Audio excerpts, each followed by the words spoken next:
ছোটখাটো অসুখ হলে ফ্রিতে চিকিৎসা হয়ে যাবে, এই সুবিধা আপনার মোবাইলে আছে। সাথে যদি মেডিকেল রিপোর্ট, ব্লাড রিপোর্ট থাকে আর আপনি বুঝতে না পারেন, তাহলে আপনার মোবাইলের দ্বারা এই রিপোর্ট বুঝতে পারবেন, এই ব্যবস্থাও আছে। মনে করেন আপনি ডাক্তার দেখাতে গিয়েছেন আর ডাক্তার প্রেসক্রিপশন দিয়েছে, অথবা ডাক্তার যা লিখেছেন তা আপনি বুঝতে পারছেন না, ঔষধ কখন নেবেন, কিভাবে নেবেন, তাহলে এই সম্পূর্ণ প্রেসক্রিপশন হোয়াটসঅ্যাপে পাঠাবে আর আপনি বুঝতে পারবেন। আমি কথা বলছি ভারতের টপ ক্লাস এআই ডক্টরের।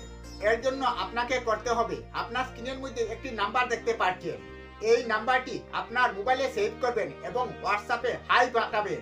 এখান থেকে রিপ্লাই আসবে, এখানে একটি ল্যাঙ্গুয়েজ আপনি চুজ করবেন, ওই ল্যাঙ্গুয়েজে ভয়েস এসএমএস বা এসএমএস লিখে সমস্যা পাঠিয়ে দেবেন। আর ওখান থেকে এআই ডক্টর আপনাকে রিকমেন্ড করবে যে আপনাকে কি করতে হবে।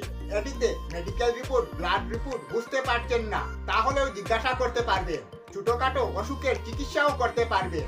আর ডক্টরের কোনো প্রেসক্রিপশন আপনি বুঝতে পারছেন না, তাহলে এটিও জিজ্ঞাসা করতে পারবেন। এটি এক প্রকার আপনার ঘরের ডাক্তার, যে বিনা পয়সায় আপনার চিকিৎসা করে। এই নাম্বারটি আপনার মোবাইলের সাথে সাথে আপনার পাড়া প্রতিবেশী, আত্মীয় স্বজনের মোবাইলে সেভ করবেন। এটি আপনার দায়িত্ব, আমি আমার দায়িত্ব পালন করেছি, এখন আপনারা আপনার দায়িত্ব পালন করুন। ভিডিওটিতে একটি লাইক করে জনস্বার্থে বেশি বেশি করে শেয়ার করুন। ধন্যবাদ।